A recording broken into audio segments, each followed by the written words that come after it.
Genesis chapter 17.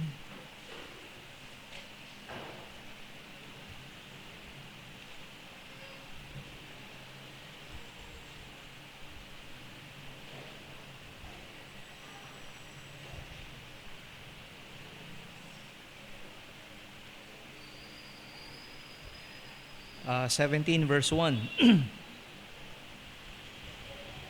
So manalangin po tayo. Loving Father, we come to you with not just an open Bible, but also an open heart. And fill us, O Lord, with your goodness. Help us, Lord, to see your greatness, not just in our lives, even though, Lord, sometimes we tend to be skeptical about it. I pray to you, Lord, that our faith in your goodness will remain firm as we see, Lord, what you have already done for us through your Son, Jesus Christ. Prepare our hearts, O Lord, in Jesus' name, amen. So it says here, Genesis 17 verse 1, regarding Abram.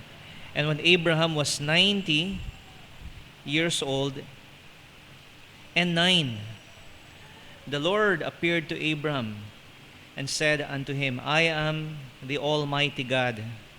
Walk before me and be thou perfect.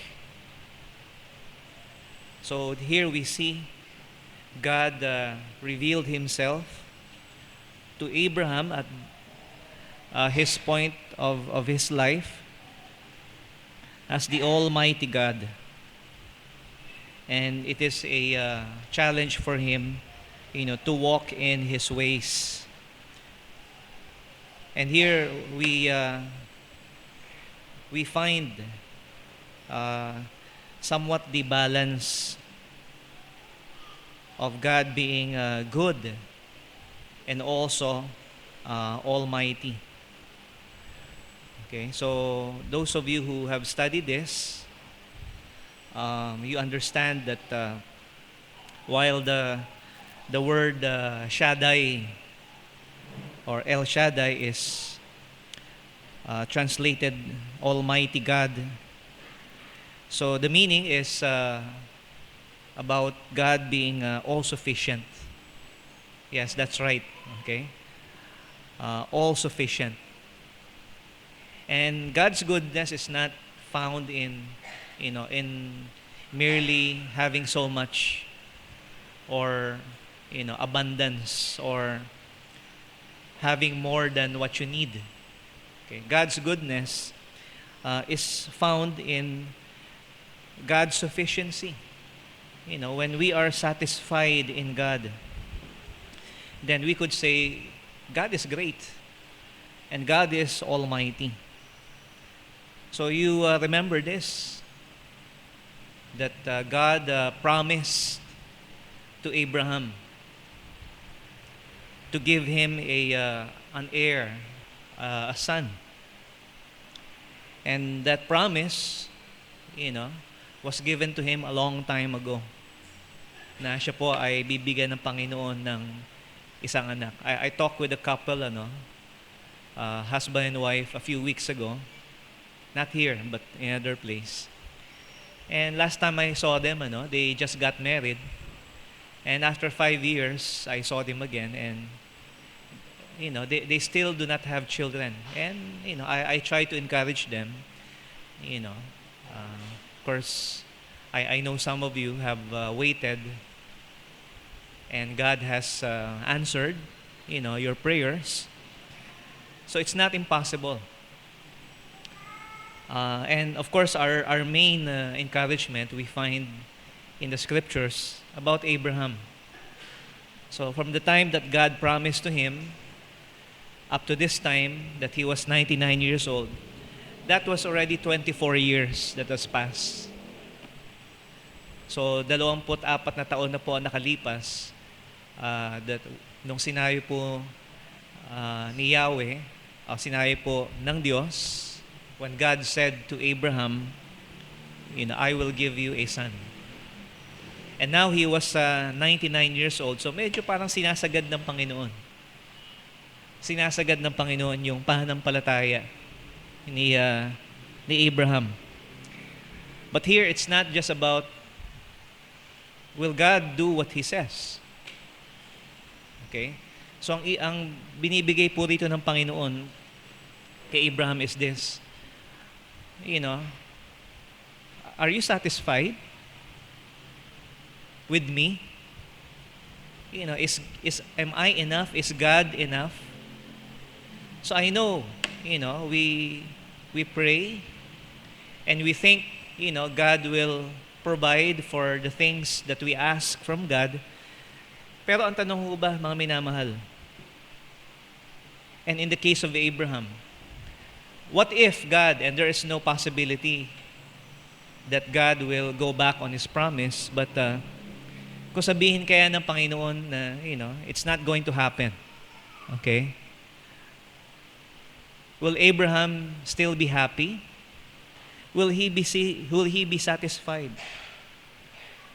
So dito po pinahayag ng Panginoon yung kanyang sarili as the Almighty God.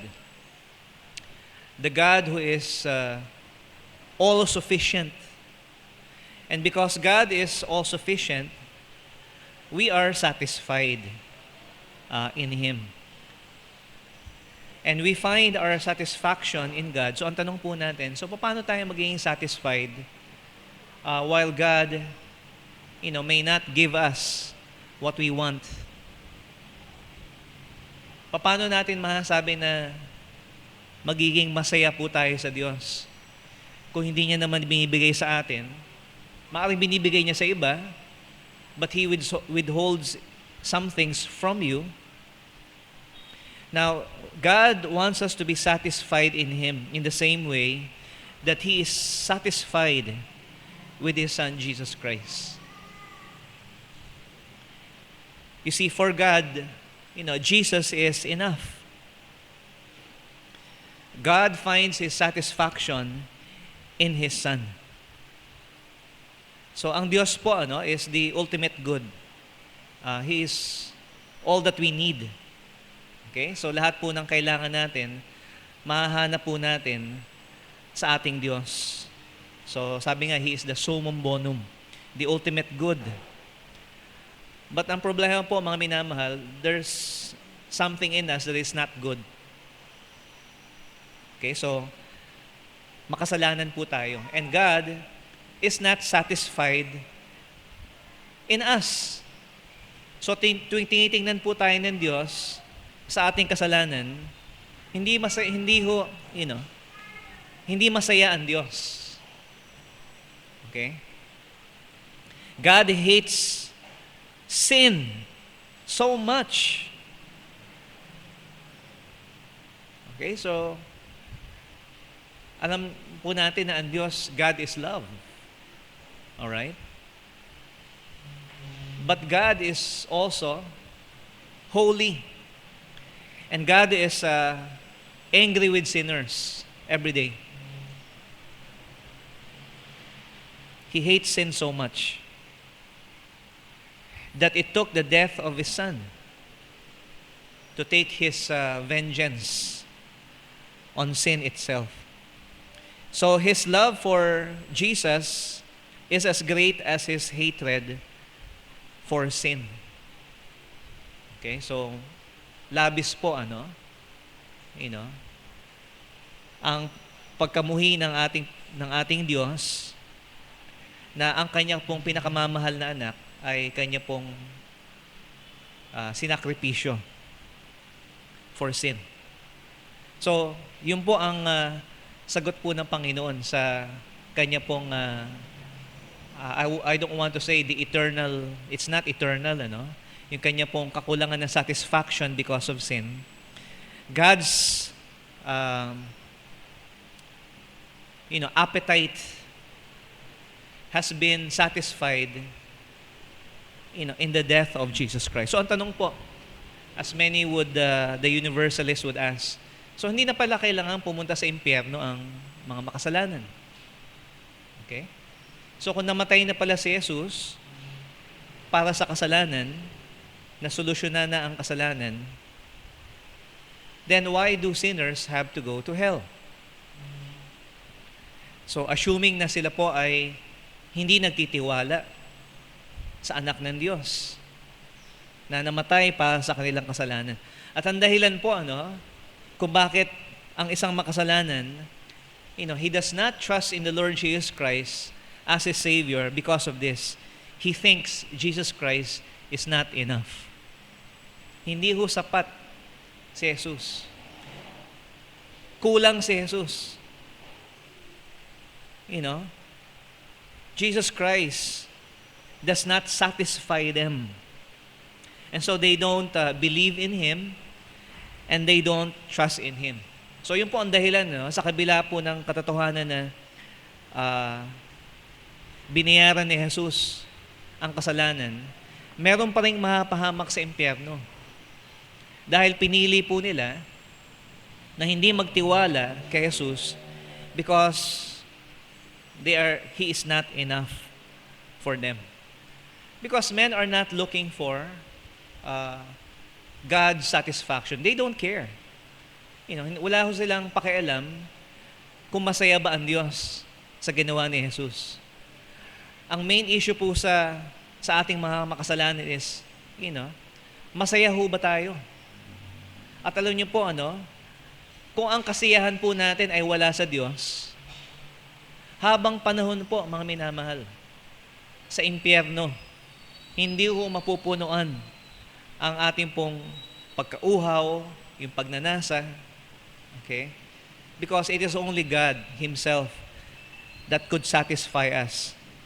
And if we have a God, kung meron po tayong isang Diyos na satisfied sa ating mga kasalanan, then masasabi po natin, mga minamahal, that is our salvation. And all because of what Jesus Christ has done for us, for our sins. So mahalaga po, mga minamahal, yung satisfaction po natin. Okay? But it is not so much as important as God's satisfaction. So both God and man must mutually find their happiness, their satisfaction in Jesus Christ. Kung sinasabi po ng Panginoon na satisfied siya sa kanyang anak na si Jesus, therefore we should say also, He is enough. Okay? He is enough for us. So I say this because the contemporary ministries today adds something to the good news. So meron po silang dinadagdag sa gospel. They say our gospel is kulang. So pinipreach lang natin na sumampalataya ka lang sa Jesus, sa ginawa niya kamatayan, and that is enough? That's all you need? I don't think so. So yun po ang naging dahilan why the Roman Catholic Church formulated the liberation theology. Kasi sinasabi nila, hindi sapat yung physical salvation. There also has to be freedom from oppression, not just from sin, but yung kahirapan. So ang problema po, mga minamahal, while we believe that, okay, and we say that ultimately that will not be answered by just, yung mga rally, yung mga, even yung pakikibaka, yung pakikipaglaban. Liberation theology only focus on political freedom. Okay? And, so yun po ang problema. Nawawala po dun sa talagang pinakamahalagang focus on the good news of Jesus Christ. There's also, for the evangelical, the social gospel. So ano po yung social gospel? So while it's good to give the good news to others, yet so that people will accept Him, so kailangan meron tulong. So dapat pakainin mo siya, and I have no problem with that. kailangan siya po ay bigyan mo ng pabahay. Okay? So, hindi sapat yung tanggapin mo si Jesus. Kailangan bigyan din natin ng mga kailangan ng kanyang yung temporal needs. And I'm not saying you can't do that. Okay? All I'm saying is this. Okay? If you want to help people, whether they accept the Lord or not, you help them. It should not become, a condition. Okay? So, tulad na ginagawa ng ibang mga religion that they provide some help, on the basis that you be converted. And they expect that. Meron pong ganong expectation. Dahil tinulungan kita, so dapat magpamiyembro ka sa amin para matanggap mo yung tulong. Well, that's the social gospel. Okay? Corrupted by the cults. Na ang intention po ng mga evangelicals is, sige, para ikaw so tanggapin mo ang Panginoong Jesus. And of course, it has degenerated to what we know today as the prosperity gospel. Okay, so this on the other extreme na sinasabi po those who promote the prosperity message is that, accept Jesus. And He might, like me, okay, He might give you a house. A big house. Hindi lang house, kundi a big house. Gusto mo magkaroon ng trabaho? Well, maniwala ka sa Panginoong Jesus. Gusto mong yumaman? Katulad ko. Okay? Katulad ko, and in particular, their leader, okay? Then you have to trust Jesus.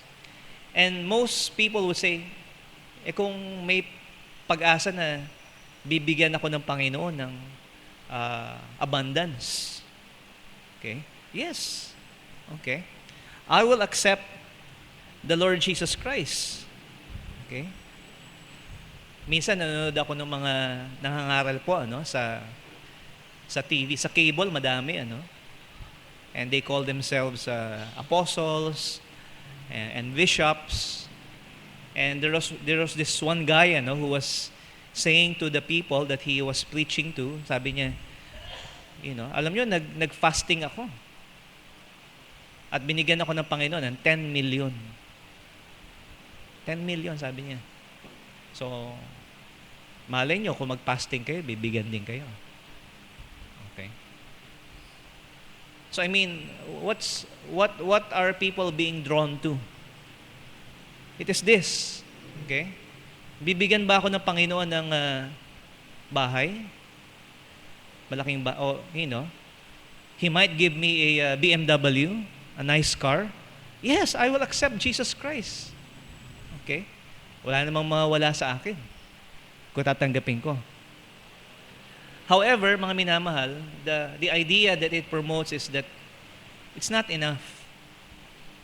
Jesus Christ, kung siya lang i-offer mo sa akin, what is that? Okay? Anong makukuha ko ba dyan pag tinanggap ko ang Panginoon? Well, of course, you'll go to heaven and be with God forever. But for many people, that's not what they're looking for. Hindi yun po ang kanilang hinahanap. In fact, ito po ang minsan pa nga, parang napakahirap i-sell po ng ating gospel. Because when we preach the gospel, it has the idea of sacrifice. Na kung katulad ng ating Panginoong Jesus ay nag-sacrifice, so pag sumunod ka sa Kanya, of course, He saved you from your sin, pero pag ikaw ay maging Kristiyano, you become a follower of Jesus Christ, expect some sacrifices from Him. And it's not all the same for everybody. Okay? There are testings that some of us have gone through. Na kung isipin ko po, nung hindi naman tayo Kristiyano, hindi naman nangyayari sa atin yun. Di ba? Na to the point, some people think, alam mo, simula nung naging pumasok ka dyan, tingnan mo yung mga nangyayari sa iyo. So what? I'm satisfied with Jesus. And God might even call you to do greater things for Him. So kaya nga po mga minamahal, when we come upon a missionary who gives his life to fulfill the Great Commission, to bring the gospel to the world, alam niyo po, let's try to give them something po that humahanga po tayo humahanga po tayo sa kanilang spirito, yung kanila pong dedication and loyalty to the Lord. Okay? Mahirap po yan. Pero alam niyo po mga minamahal, they are so happy. Happy po sila na sila po ay tinawag ng Panginoon to do such things. And as a missionary that I met once, about 10 years ago, isipin niyo po, and I think this, hindi ho siguro lahat, pero most of missionaries would say this, na pag nag-missionary ka, talagang you don't have a house.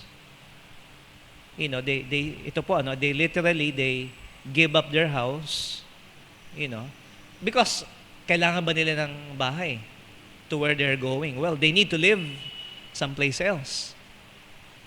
And I met one, he sold his house. He has children, small children. And, they're going to Mexico. And they just live in their car. So, of course, it's a truck, okay? Pero still, it's not a house, okay? Kasi wala namang restroom yun, and they live off the suitcase, going around churches. So, mahirap po. Di ba? Pag naging Kristiyano ka at you go the path of obedience to the Lord, it's going to get difficult. Missionaries do not get rich.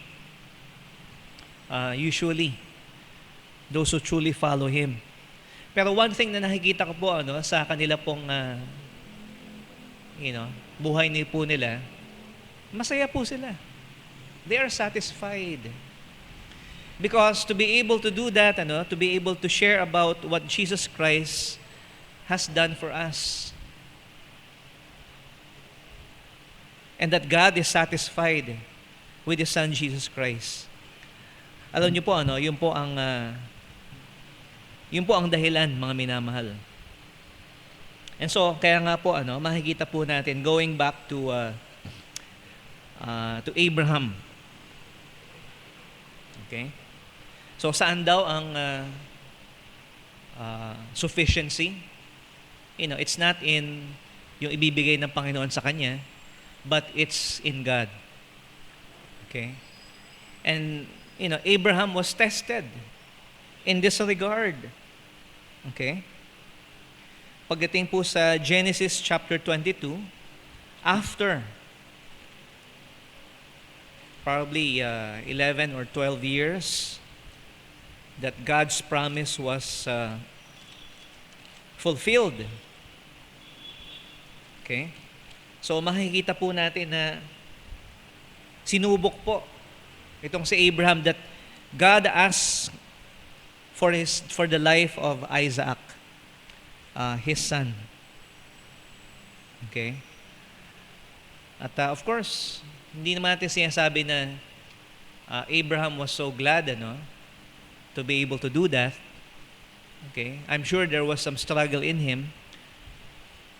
Pero binigay po sa kanya ng Panginoon yung kapahayagan patungkol sa kanyang sarili that He is the El Shaddai, the God who is all sufficient, the Almighty God. At kung yung po ay tunay, He will not withhold His Son from him. And so you know the story, but the verse here in Genesis 22 verse 12, okay? And the angel of the Lord called unto him out of heaven, verse 11, and said, Abraham, Abraham, and he said, Here am I. And he said, Lay not thine hand upon the lad, neither do thou anything unto him, for now I know that thou fearest God, seeing that thou hast not withheld thy son, thine only son, from me. So in other words, napatunayan po ng Diyos si Abraham na, I don't care if I lose my, my only begotten son. Okay? I don't care. I have God. I have El Shaddai. That's enough for me. Okay? Hindi ko katulad ng iba na, sige, so itaas natin yung ating mga passport. Okay? Saluhin natin yung pagpapala kasi yun ang kailangan natin. Hindi ba? Yung kagalingan ng katawan, yung kasaganahan, yung kapayapaan. Pero ang sinasabi po ni Abraham, kahit hindi mo ako bigyan ng kahit ano, I'm happy. Even if you take back what you have promised to me, I'm satisfied. And you know why? Because that is a picture of God's satisfaction also. Sa Romans 8:32. And we'll end here, Romans chapter 8 verse 32.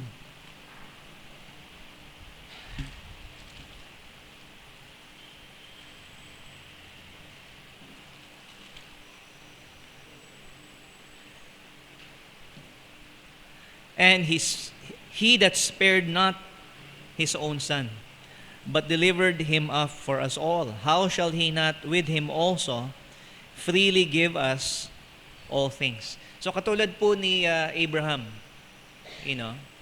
God gave His son. The only difference is that God actually did not spare His son. There was no angel of the Lord who stopped the death of Jesus Christ. So, hinayaan po ng Diyos na mangyari ito sa kanyang anak kasi nga po, mga minamahal, andun kasi yung susi ng satisfaction ng Panginoon Diyos. At kung kinikilala po natin ang isang Diyos na satisfied sa kanyang sarili dahil sa ginawa ng kanyang anak, then dapat po maging satisfied din tayo sa Diyos. By looking to Jesus. And it is Jesus who is sufficient. Jesus is enough for us. Because if we aim for abundance, ito ang sinasabi po sa inyo, kung ang goal po natin sa buhay ay to have so much more than we need, that is never a guarantee for satisfaction. Di ba? Alam po natin yan. Di ba? Mga tao na kinukuha nila yung mga bagay na hindi naman sa kanila, kundi para sa ibang mga tao. And they do it with such finesse and, parang honorable pa sila.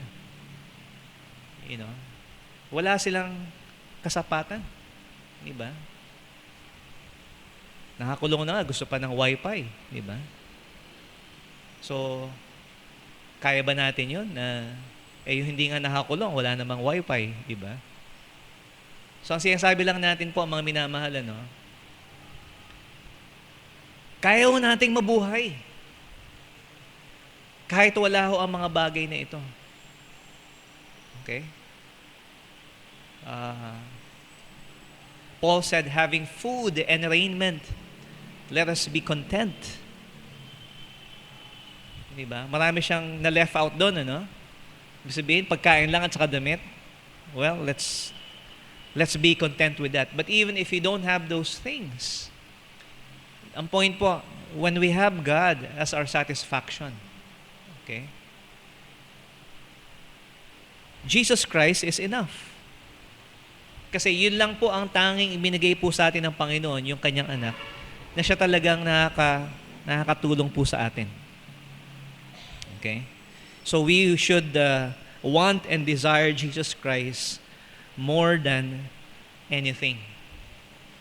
At kung ano man po ang ibigay po natin sa Panginoon Diyos as part of our stewardship, hindi ho tayo nabawasan, mga minamahal.